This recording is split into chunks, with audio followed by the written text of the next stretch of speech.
Dear students, आज पुनः मैं आप सबके लिए समाजशास्त्र में विनिमय सिद्धांत के माध्यम से जॉर्ज हॉमन्स के विनिमय सिद्धांत को हम यहाँ पर चर्चा करेंगे।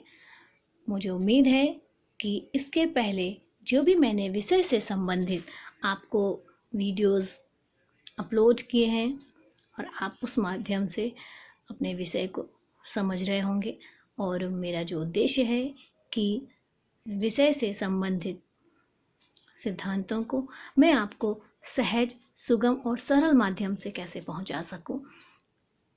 उम्मीद करती हूं कि आपको ये सब समझ में आ रहा होगा, क्योंकि किताबें आप सबके पास हैं, आप सब पढ़ने वाले बच्चे हैं, पढ़ रहे होंगे, समझ रहे होंगे, और मेरा उसमें एक छोटा सा प्रयास है। तो आज हम यहाँ पर चर्चा कर रहे हैं। पिछले वीडियो लेक्चर में मैंने आपको विनिमय सिद्धांत के बारे में चर्चा की थी। विनिमय सिद्धांत क्या है, आज भी हम उसी की क्रम श्रृंखला को आगे बढ़ा रहे हैं, और इस सिद्धांत में हम जॉर्ज हॉमन्स के बारे में बात करेंगे। 1750 से 1850 के मध्य उपभोगवाद से संबंधित आर्थिक सिद्धांत प्रस्तुत किए गए। उपभोगवाद का प्रभाव हमारे सामाजिक चिंतन पर भी पड़ा। उपभोगवाद का मूल मंत्र क्या रहा है? अधिक से अधिक सुखों की वृद्धि करना और दुखों में कमी लाना। उपभोग का मतलब है कि हम आज बहुत सारी चीज़ों का, अधिक से अधिक चीज़ों का क्या कर उपभोग कर रहे हैं। आवश्यकता से भी कई बार अधिक चीज़ें हमारे पास हैं, और हम अपनी खुशी उन नई नई चीज़ों को करने में, नया नया सामान लाने में, नई नई चीज़ों के साथ खुशी को और महसूस करते हैं। एक मोबाइल है, फीचर्स कुछ अच्छे नहीं हैं, मार्केट में नया मोबाइल आया है, उसमें ये चीज़ें हैं, और हम उसमें अपना सुख ढूंढते हैं कि नहीं, हमारे पास भी वो होना चाहिए। जैसे कि बॉड्रिलार्ड ने भी कहा है कि आज जो उत्तर आधुनिक समाज है, यह पूर्णतः उपभोगवादी या उपभोक्ता समाज है। तो उपभोगवाद का मूल मंत्र रहा है अधिक से अधिक सुख में वृद्धि करना। इस उपभोगवाद की मनोवृत्ति ने ही मनोविज्ञान को भी जन्म दिया, और आज व्यक्ति अधिक से अधिक सुखों की प्राप्ति के लिए, व्यक्तित्व के विकास के लिए अंतःक्रियाओं के माध्यम से लाभ प्राप्त करता है।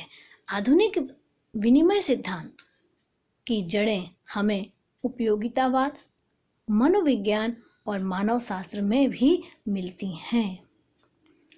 अब बात करते हैं अमेरिकन समाजशास्त्री जॉर्ज हॉमन्स की। मुख्यतः अपने विनिमय सिद्धांत, लघु समूहों के सिद्धांत और सामाजिक जीवन की प्रकृति संबंधी अपने विचारों के लिए ये जाने जाते हैं। हॉमन्स ने अपने एक प्रसिद्ध लेख 1964 में कहा कि सभी सामाजिक घटनाओं की व्याख्या सामाजिक संरचनाओं के संदर्भ में न करके हमें व्यक्ति की व्यक्तिगत विशेषताओं के आधार पर करनी चाहिए। क्या कह रहे हैं कि सामाजिक घटनाओं की व्याख्या हमें सामाजिक संरचनाओं के संदर्भ में न करके व्यक्ति की व्यक्तिगत विशेषताओं के आधार पर करनी चाहिए। अगर हम इस जगह इनके इस कथन को देखें तो कहीं ना कहीं ये हमें प्रघटना शास्त्र की तरफ भी ले जा रहा है, निर्जाति पद्धति शास्त्र की तरफ भी ले जा रहा है, जो कहते हैं कि हमें दिन प्रतिदिन की घटनाओं में जो घटित हो रहा है, व्यक्ति उसके क्या अर्थ लगा रहे हैं, इस आधार पर अध्ययन करना चाहिए। प्रतीकात्मक अंतःक्रिया भी अंतःक्रिया की बातें करते हैं कि अंतःक्रियाओं के माध्यम से हमें दैनिक जीवन और सामाजिक घटनाओं को समझना होगा। और हॉमन्स का विनिमय सिद्धांत भी सामाजिक अंतःक्रिया के सिद्धांत पर आधारित है।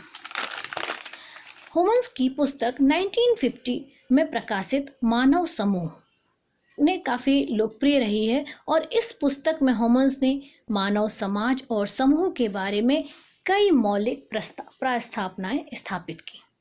जैसे व्यक्तियों में अधिकाधिक अंतःक्रिया एक दूसरे के प्रति अधिक से अधिक रुचि और चाह उत्पन्न करती है।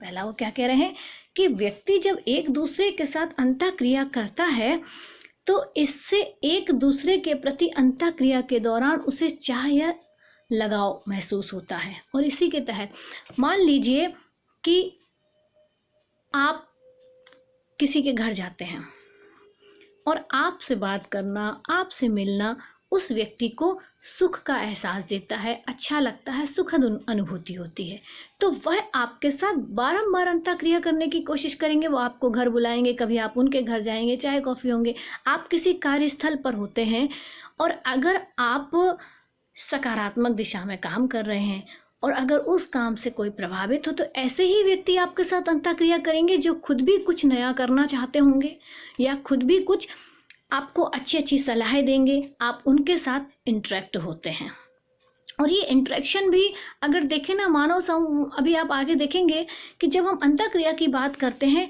हर व्यक्ति के साथ हमारी अंतःक्रिया अलग अलग प्रकार की होती हैं, क्योंकि व्यक्तित्व भी एक चुंबकत्व गुण होता है। व्यक्ति के व्यक्तित्व में भी एक चुंबक की तरह है कि जो व्यक्ति जिस तरह की चीज़ों को पसंद करता है वैसे ही व्यक्ति उसके साथ जुड़ते हैं।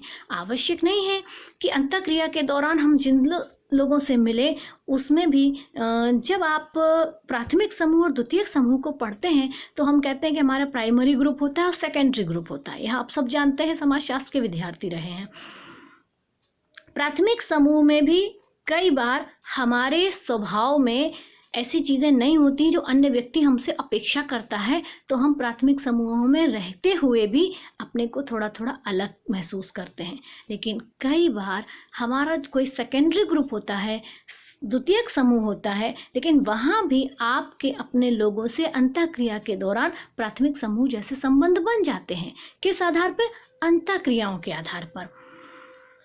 जैसे उदाहरण के लिए मैं जब अपने समाजशास्त्र अपने बच्चों को पढ़ाती हूँ तो हम हमेशा रक्त संबंध और विवाह संबंधों की बात करते हैं कि समाजशास्त्र में विवाह संबंध होते हैं या रक्त के आधार पर संबंध होते हैं। लेकिन आज के समकालीन परिदृश्य में अगर हम देखें तो जब व्यक्ति अपने परिवारों से दूर है, चाहे वो जॉब के कारण दूर हो, चाहे वो शिक्षा के कारण, किसी भी कारण से जब आप अपने परिवार से दूर होते हैं उस समय आपके साथ हो सकता है कि हस्बैंड कहीं जॉब करते हैं, वाइफ कहीं जॉब है, बेटा कहीं जॉब में है। ये हमारी आधुनिक परिस्थितियाँ, इसने एक नए संबंधों को जन्म दिया। भावनात्मक संबंध या भावात्मक संबंध भी तो होते हैं। उदाहरण के लिए हो सकता है कि आप जहाँ एज अ टेनेंट रहते हैं, आप किराए से रहते हैं, आपका छोटा बच्चा है, उसकी परवरिश, उसके ध्यान रखने में आपके जो मकान मालिक हैं वो आपका बहुत ध्यान रखते हैं। वो जो भी आपके संबंध उनके साथ बनते हैं, सुख दुख में वो आपके साथ खड़े होते हैं। धीरे धीरे बच्चा समाजीकरण हो रहा है, वो बड़ा हो रहा है और आपने कहा कि बेटा आप इनको ताई जी कहिए, बेटा आप इनको मासी कहिए, तो उसने क्या समझा कि ये हमारे या तो ताई जी हैं या हमारी मासी हैं। क्यों समझा? हमने उसको समाज में क्या नाम दिया? अगर हम यहाँ देखें तो ना तो वो हमारे रक्त संबंधी है, ना वो हमारे विवाह संबंधी, लेकिन अंतःक्रिया के दौरान, इंटरेक्शन के दौरान हम और उनके बीच इतने अच्छे पारिवारिक संबंध बन जाते हैं कि हम एक दूसरे में अपने रिश्तों को भी खोजने लगते हैं और बहुत सारे रिश्ते हमारे अंतःक्रिया के दौरान बनते हैं। हमें ऐसे विषयों पे भी अध्ययन करना होगा। परंपरागत समाजशास्त्र में हम लोग विवाह संबंध और रक्त संबंधों की बात कर रहे हैं, लेकिन अगर अपने समकालीन परिदृश्य में आप चारों तरफ नज़र डालेंगे तो आपको ऐसे भावनात्मक संबंध, कहीं कोई आपके भाई की तरह होंगे, कहीं कोई आपके मित्र होंगे, कोई ऐसे सच्चे मित्र भी होंगे। बहुत सारे संबंध आपको ऐसे नज़र आएंगे जो भावनाओं से जुड़े होंगे। यही होमन्स अपने सिद्धांत में बताने की कोशिश करते हैं कि व्यक्तियों में अधिकाधिक अंतःक्रिया एक दूसरे के प्रति अधिक से अधिक रुचि और चाह उत्पन्न करती है। इस पुस्तक में होमन्स ने प्रकारवादी परिप्रेक्ष्य का भी प्रयोग किया है, लेकिन सामाजिक व्यवहार पे बाद में जो भी उनकी पुस्तकें आई उसमें वह विनिमय परिप्रेक्ष्य का ही प्रयोग, विनिमय मतलब संबंधों में आदान प्रदान, संबंधों का आदान प्रदान, और वो आदान प्रदान क्या है? भावनाओं का। अगर वास्तविकता में देखें तो भावनाओं का। मैंने पहले भी कहा था कि आवत ही हर से नहीं और नैनन नहीं सने, तुलसी वहाँ न जाइए कंचन वर्षे में, कि अगर हमारे आने से कोई खुश भी नहीं हो रहा है और वहाँ तुलसीदास कहते हैं मोती भी बरस रहे हों, कंचन भी बरस, तो भी हमें ऐसी जगह नहीं जाना चाहिए। नहीं, भाव, हमारे भाव कैसे हैं सामने वाले व्यक्ति के साथ बातचीत या अंतःक्रिया के दौरान। अपनी पुस्तक सामाजिक व्यवहार इसके प्रारंभिक स्वरूप में होमन्स ने सामाजिक जीवन के बारे में कुछ प्रस्तावनाएं प्रस्तुत की और वे ही बाद में जाकर उनके विनिमय सिद्धांत का आधार बन गए, जैसे कीमतें, लागत, लाभ, सहयोग, सत्ता और अनुरूपता जैसी चीजें सामाजिक घटनाओं का आधार होती हैं। होमन्स ने इस बात पर थोड़ा सा वो दुखी भी थे कि उनके सामाजिक व्यवहार के सिद्धांत को विनिमय सिद्धांत का नाम दिया गया, जबकि उनका सिद्धांत साधारण था, सामाजिक व्यवहार को कम से कम दो व्यक्तियों के बीच होने वाली अंतःक्रियाकलापों के रूप में देखता है और ये क्रियाकलाप मूर्त या अमूर्त रूप में हो सकते हैं, किंतु इनमें न्यूनाधिक अर्थात कम ही छोटे रूप में पुरस्कार और मूल्य होने का भाव भी निहित होता है। होमन्स ये भी मानते हैं कि जब हम कोई सामाजिक अंतःक्रिया करते हैं तो उसमें पुरस्कार और मूल्य, अब यहाँ पुरस्कार का अर्थ भौतिक वस्तु से नहीं है, पुरस्कार का अर्थ जो मैं बार बार कहती हूँ, पुरस्कार का अर्थ प्रशंसा से भी हो सकता है। आपके व्यक्तिगत व्यवहार में अगर आप किसी से बहुत मधुर वाणी में बात कर रहे हैं, बहुत अच्छे आपके हाव, तो ये भी उसका पुरस्कार है, उसमें मूल्य भी है। मूल्य का अर्थ कि आपके संबंध अगर हैं और कभी कभी आप एक दूसरे से मिलते हैं, आप एक दूसरे के सुख और दुख में एक दूसरे को सुख में आप शुभकामनाएं प्रेषित करते हैं, ये क्या है? हमारा मूल्य है। अगर आपको याद रहता है कि आज इस व्यक्ति का जन्मदिन है, आज इसके शादी की सालगिरह है, हम अपने दैनिक जीवन में यही सब व्यवहार में क्या कर रहे हैं, यही आदान प्रदान करते हैं। अचानक से आप अपने किसी दोस्त के बर्थडे में एक बुके सरप्राइज गिफ्ट भेजते हैं, तो ये क्या है? हमारी अंतःक्रिया के दौरान हमारे मूल्य हैं। हमें एहसास होता है कि हमने जीवन में व्यवहार को भी कमाया है। और वास्तविकता में अगर हम साधारण शब्दों में बात करें तो व्यक्ति क्या कहता है? भाई मेरे पास बहुत कुछ तो नहीं है, बस मेरा व्यवहार ही मेरी पूंजी है। ये क्या है? हमारा मूल्य है। अंतःक्रिया के दौरान हम व्यक्तित्व की पहचान करते हैं। आप किसी भी जगह देखिए, परिवार में, कार्य क्षेत्र में, सामाजिक जीवन में बहुत सारे व्यक्ति से आप रूबरू होते हैं, आपकी मुलाकात होती है, सामना होता है। हम अचानक से किसी के लिए कहते हैं बड़े अच्छे व्यक्तित्व हैं, बड़े मिलनसार हैं, बहुत अच्छा स्वभाव है, वहीं हम किसी के लिए कहते हैं बहुत दम्भी है, बहुत इगोइस्टिक है, ठीक है लेकिन वेरी र्यूड। किस आधार पे? व्यवहार और अंतःक्रिया के दौरान व्यक्ति ने किसको प्रदर्शित किया? अपने स्वभाव को प्रदर्शित किया और उसी ने धीरे धीरे उसकी छवि को समाज में निर्धारित किया।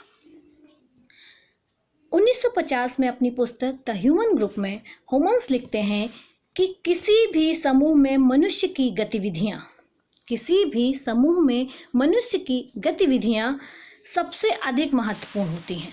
किसी भी समूह में मनुष्य की गतिविधियां मतलब हम किसी कार्य को कर रहे हैं, एक्शन होगा तो रिएक्शन भी आएगा। अगर हम कोई गतिविधि ही नहीं कर रहे हैं, शून्य में है, तो शून्य में तो कोई भी चीज़ अच्छी नहीं होगी ना। गतिविधियां होती हैं। अगर हम देखें तो गतिविधियां सकारात्मक भी होती हैं और गतिविधियां नकारात्मक भी होती हैं। होमन्स का मानना है कि हमें अपने सामाजिक संदर्भ में संबंधित सभी मूर्त घटनाओं का सूक्ष्म अवलोकन करना चाहिए। मूर्त घटनाओं का सूक्ष्मता से अवलोकन करना ही क्या है? आगमन है।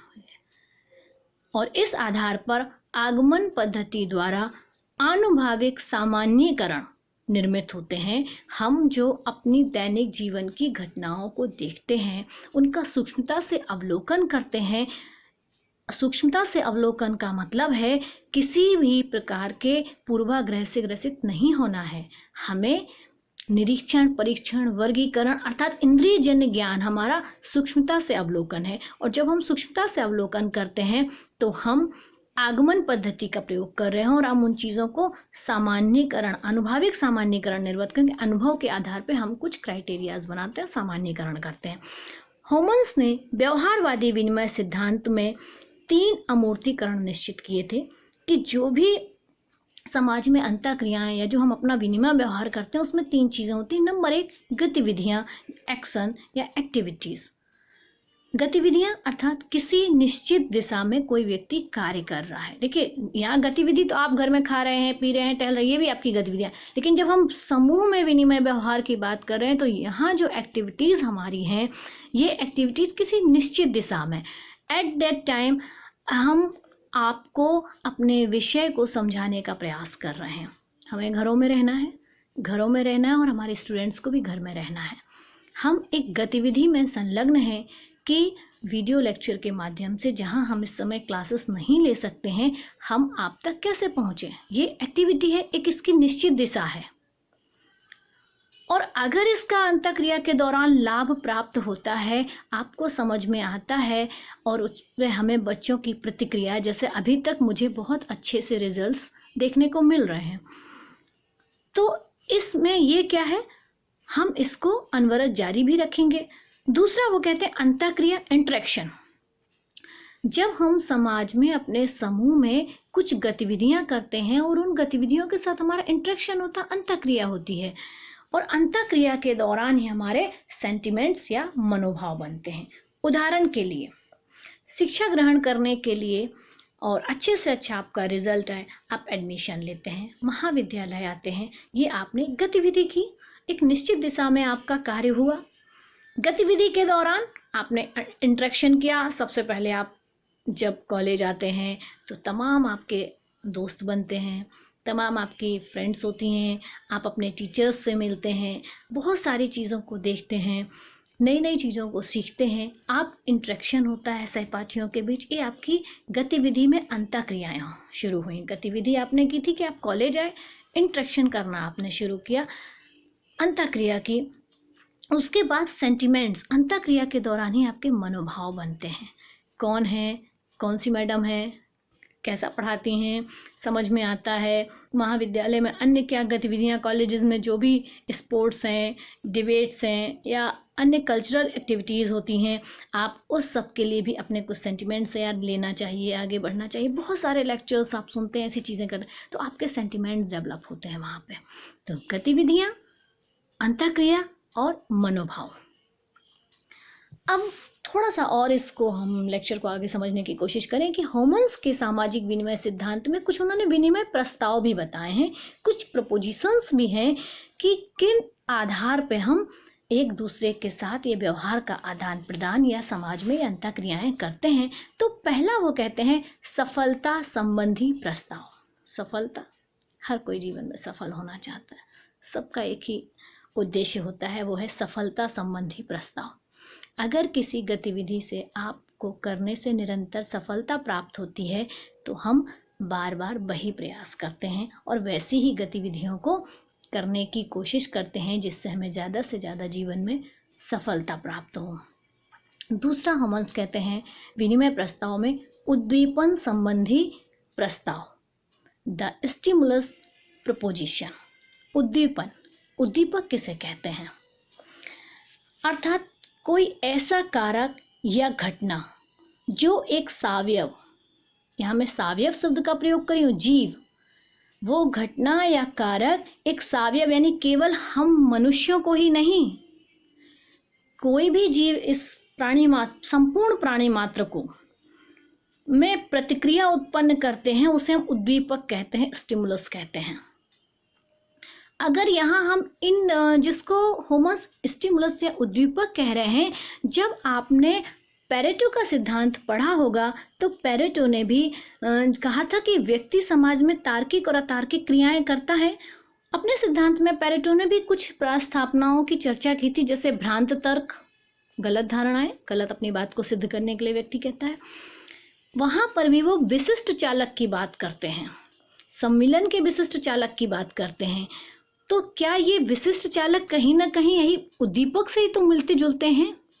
आज कोई चीज़ आपके सामने, कोई कारक या घटना ऐसी होती है जो आपको अचानक से मोटिवेट, जिसको हम यहाँ पे स्टिमुलस करें, उद्दीपन का कार्य करती है और आप वह कार्य दोबारा करना चाहते हैं। एक उद्दीपक का जन्म बाह्य एवं आंतरिक परिवेश में भी हो सकता है। कई बार उदाहरण के लिए जैसे social media, at the time social media तो बहुत बड़ा उद्दीपक कारण है। कैसे, अचानक से कोई पोस्ट आई है हमने ये भी नहीं देखा कि वो फेक न्यूज़ है, सही न्यूज़ है, क्या है, हम तुरंत उसको शेयर करना शुरू कर देते हैं। और वो क्या करती हैं, कुछ खबरें हमारे अंदर उबाल पैदा कर देती हैं, लेकिन हमें समझना होगा। इसी तरह कई बार आपके समक्ष ऐसे भी व्यक्ति आते हैं, मान लीजिए कि आप अपने काम को कर रहे हैं, आपको अपने काम से प्रेम है। मैं बहुत सामान्य से उदाहरण दे रही हूँ और इसी परिवेश की बात कर रही हूँ कि परिवेश में आंतरिक रूप से भी और बाह्य रूप से भी आपको अपने, अब कुछ व्यक्ति ऐसे भी होंगे आपके जो आपके इन कार्यों को पसंद नहीं कर रहे होंगे। उनका प्रयास क्या रहेगा, कुछ ऐसी बातें बोलना, कुछ नकारात्मक, मैंने कहा ना दोनों चीज़ें एक ही सिक्के के दो पहलू भी होते हैं। कुछ चीज़ें अगर जीवन में सकारात्मक, कुछ आपके प्रयासों से खुश होकर आपको उद्दीपक का कार्य करेंगे कि अरे आप बहुत अच्छा कर रहे हैं, इसको करने की कोशिश करिए। आपके अंदर कैसा उद्दीपक पैदा हुआ, सकारात्मक, आपने उस दिशा में और अच्छा करने का प्रयास किया। लेकिन वहीं कुछ कहेंगे, अरे आप क्या समझाते हैं, क्या पढ़ाते हैं, कुछ समझ में नहीं आता, अरे आप लोग क्या पढ़ के करेंगे, इतने सारे बच्चे हर साल पढ़ रहे हैं, निकल रहे हैं, पढ़ा। तो उसने आपको क्या किया, उद्दीपक का कार्य तो किया, लेकिन कैसा उद्दीपक का कार्य किया, आपने वहां से प्रभावित होके अपने अंदर निराशा को, अरे मैं कुछ नहीं कर सकता, या मैं भी ये सोचूं कि मैं क्यों ये वीडियोस लेक्चर डाल रही हूँ, क्या मेरे बच्चे समझ रहे होंगे, या जो सुनेगा वो क्या, ये सारी चीज़ें हमें अपने अंतःक्रिया के दौरान में भूलनी होंगी। हमें उद्दीपक का कार्य है कोई भी एक कारक या प्रघटना जो हमें किसी कार्य को करने के लिए बाध्य करती है। हमारे समूह में निर्माण में प्रतिक्रियाएं, जैसे हम भारतीय संस्कृति में बहुत सारे त्योहार हैं। त्योहार क्या हैं, उद्दीपक ही तो हैं। दिवाली आती है, घर को सजा रहे हैं, संवारते हैं, खुद सजते संवारते हैं, उत्साह आनंद से व्यक्ति दिवाली का त्यौहार बनाता है, होली का त्यौहार। ये त्योहार जो हैं वो भी मानव के उद्दीपक का कार्य करते हैं मानव के लिए। क्यों, क्योंकि आप उत्साह, रोज की जो आपकी दैनिक जीवनचर्या चलती है उसमें व्यक्ति कभी कभी स्वयं को बोझिल महसूस करने लगता है, उस समय ये उद्दीपक होते हैं। कई बार कुछ गाने कितना उद्दीपक का कार्य करते हैं कि आप देखिए, कोई बारात सड़क पर जा रही हो और आप अपनी गाड़ी में जा रहे हैं और जहाँ से गाना शुरू होता है देश है वीर जवानों का, मुझे लगता है गाना हर शादी बारात में होता होगा, हाँ, और हम झूमने लगते हैं, झूमते हैं ना, नहीं गाड़ी में झूम सकते हैं लेकिन कम से कम आपके चेहरे के हाव भाव, आप उस बीट पे महसूस तो करते हैं कि आपके अंदर एकदम उद्दीपक का कार्य हो जाता है और आप कहते हैं, देश प्रेम के गीत क्या करते हैं, उद्दीपक का कार्य करते हैं। तो उद्दीपक समझ में आया। विनिमय व्यवहार में पहला था सफलता संबंधी विनिमय प्रस्ताव, द सक्सेस प्रपोजिशन। दूसरा है उद्दीपन संबंधी प्रस्ताव। तीसरा हॉर्मोन्स कहते हैं मूल्य संबंधी प्रस्ताव, द वैल्यू प्रपोजिशन। मूल्य, हमें किसी चीज से कितना लाभ और कितना हानि है, हर व्यक्ति की क्रियाएं, खास तौर से ये जो आधुनिक समाज है जिसमें हम और आप रह रहे हैं, तो हर चीज बड़ी तार्किक है और तर्क के आधार पे पूरा गुणा भाग करके ही व्यक्ति अपने व्यवहार को संपादित करता है। चौथा आता है वंचन परितर्पण प्रस्ताव। वंचन तर्पण, वंचन शब्द डेप्रिवेशन शब्द से आप सब परिचित हैं। अभाव, वंचन का शाब्दिक अर्थ होता है अभाव, वंचना, किसी चीज का अन्यों की तुलना में वो चीज ना होना। स्टाउफोर्ड ने क्या किया था, अमेरिकन सोल्जर्स के ऊपर जब स्टाउफोर्ड ने देखा कि उनके पास वो सुविधाएं नहीं थी जो अन्य सोल्जर्स के पास थी, तो वहाँ जो दूसरे सोल्जर्स थे उनके अंदर अभाव आया। मर्टन भी सापेक्ष वंचना की बात करते हैं और यही वंचन परितर्पण प्रस्ताव कहता है कि किसी गतिविधि से व्यक्ति को लाभ प्राप्त हो रहा है, तो व्यक्ति को जब धीरे धीरे लाभ प्राप्त होता है तो उसके अंदर फिर उसका उत्साह भी कम होने लगता है। इसको वो कहते हैं वंचन परितर्पण। जैसे उदाहरण के लिए कि आपने कोई कार्य किया, पहली बार आपको बहुत सफलता, आप बहुत खुश हुए, धीरे धीरे पुरस्कार सम्मान मिलने लगे तो आप खुश तो होंगे, लेकिन धीरे धीरे उसका फिर आपके लिए नॉर्मल हो जाता है। वो है वंचन परितर्पण प्रस्ताव। फिर आक्रामक अनुमोदन प्रस्ताव। आक्रामक शब्द तुरंत हमारे दिमाग में आ जाए, आक्रामक, एग्रेसिव होना। The aggression approval preposition. किसी कार्य को हम कर रहे हैं और हमें आशा अनुरूप परिणाम अगर नहीं मिलते हैं तो व्यक्ति उस कार्य को करते करते फिर आक्रामक होने लगता है। ठीक है, फिर उसका उसमें उतना उत्साह नहीं रह जाता है, उदास हो जाता है, निराश हो जाता है। खास तौर से मैं अपने विद्यार्थियों से कहना चाहूँगी कि सफलता का कोई शॉर्टकट नहीं है। हमें उदास नहीं होना है, अपने प्रयासों को नहीं छोड़ना है, हमें प्रयासों को निरंतर अनवरत जारी रखना है। आक्रामक अनुमोदन में क्या था, कई बार हमें आशा से अनुरूप आशातीत परिणाम, जितना हमने सोचा था उससे ज़्यादा हमें लाभ प्राप्त हो जाता है। तो भारतीय दर्शन तो वैसे ही कहता है कि हमें समता का भाव रखना है। बहुत अधिक प्राप्त हो जाए तो भी बहुत नहीं उछलना है, और बहुत कम हो तब भी ये समता का भाव, सम्यक दृष्टि रखना होगा हमें। ठीक है, तो ये हमने देखा सफलता संबंधी प्रस्ताव। नंबर 2 उद्दीपन संबंधी प्रस्ताव, मूल्य संबंधी, वंचन परितर्पण संबंधी प्रस्ताव, आक्रामक अनुमोदन संबंधी प्रस्ताव। ये कुछ विनिमय प्रस्ताव अपने सिद्धांत में हॉमन्स डिस्कस करते हैं। हॉमन्स के सिद्धांत की जो मौलिक अवधारणाएं थी उसमें कुछ शब्द हैं जिन्हें आप कहीं लिख भी सकते हैं। उद्दीपन, ये उद्दीपन जो मैंने आपको पहले भी लंबे चौड़े रूप में डिस्कस किया है, भौतिक, सामाजिक और सांस्कृतिक पर्यावरण के वे प्रतीक हैं जो मनुष्य को कुछ क्रिया करने के लिए प्रेरित करते हैं, उद्दीपक है। दूसरा क्रिया, कोई भी एक्टिविटीज हम करते हैं। तीसरा लाभ, वो एक्टिविटी क्यों कर रहे हैं कि हमें उसका कुछ लाभ मिले। चौथा शब्द जो प्रयोग करते हैं अपने सिद्धांत में, दंड। दंड का मतलब अगर हमें कोई परिणाम अच्छे नहीं मिलते हैं, ये भी दंड है। फिर है मूल्य, लागत। लागत कॉस्ट का मतलब अगर हम व्यवहार में कहें तो व्यवहार में क्या लागत लगाई, बहुत अच्छा होता है। आपके घर कोई अतिथि आ रहे हैं, आप क्या लागत, अपना समय देते हैं, उनका अच्छे से स्वागत सत्कार करते हैं, आपके अतिथि खुश होके जाते हैं। ये आपने जो लागत लगाई थी उसका आपको क्या मिला, प्रत्यक्ष बोध, परसेप्शन। वो आपके यहाँ लेके आए थे कि हम वहाँ जाएंगे तो मुझे ऐसा व्यवहार मिलेगा, वो उनका परसेप्शन था, आपसे अपेक्षा थी। तो मूल्य, लागत, प्रत्यक्ष बोध, ये मैंने अपने पिछले वीडियो में आपसे डिटेल में डिस्कस भी किए थे। कुछ आधारों पर हॉमन्स के सिद्धांत की आलोचनाएं भी हुई हैं। जैसे हॉमन्स के अनुसार विनिमय का तात्पर्य हमने देखा कि व्यक्तियों और समूहों के मध्य होने वाली अंतःक्रियाएं हैं। और हॉमन्स ने अपने विनिमय सिद्धांत में जिसे प्रमुख आधार बनाया वह है विवेक। तार्किक, हमारी क्रियाएं तार्किक होती हैं, बुनियादी आधार उसमें विवेक है। अब बात करते हैं कि हॉमन्स के सिद्धांत की आलोचनाएं। कुछ प्रमुख आधार हैं जिसके आधार पर इनकी आलोचना है कि नंबर पहला है विवेकशीलता का मुद्दा, तीसरा है पुनरुक्ति का मुद्दा, और चौथा है लघुकरण। कुछ लोगों का मानना है कि हॉमन्स के सिद्धांत में विवेकशीलता या रेशनलिटी की बात उतनी नजर नहीं आती है। कुछ लोग कहते हैं कि हॉमन्स ने बार बार पुनरुक्ति की है, जैसे लाभ, मूल्य, बार बार वो इन्हीं शब्दों की चर्चा करते हैं और लघुकरण के मुद्दे की बात उठाते हैं।